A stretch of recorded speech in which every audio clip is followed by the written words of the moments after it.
If you want to change your name on your Whop profile, you're in the right place. In this quick tutorial, I'll walk you through the exact steps to update your public display name on Whop in just a minute or two.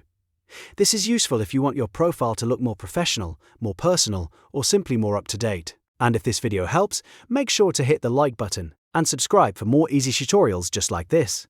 Alright, let's get started. First, go to whop.com and sign into your account. Once you're logged in, make sure you're on your home feed. This is important because the profile settings are easy to find from here.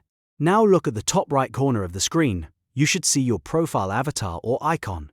Click on the icon to open your account options. After that, look for the gear icon directly to the right of your username and click it. This will take you straight to the account settings page, where you can edit your profile details. Once the profile settings page loads, look underneath your profile banner and profile picture. You'll see a field labeled Name. This is the public display name that appears on your profile.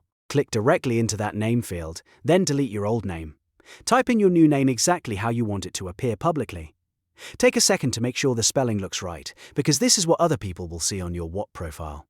When you're happy with the new name, scroll down if needed and click Save Changes at the bottom of the page. Whop will update your profile name right away. And that's it! You've successfully changed your name on your Whop profile. If you want more step-by-step tutorials like this, don't forget to like this video, subscribe to the channel, and turn on notifications so you never miss the next guide. Thanks for watching, and I'll see you in the next one.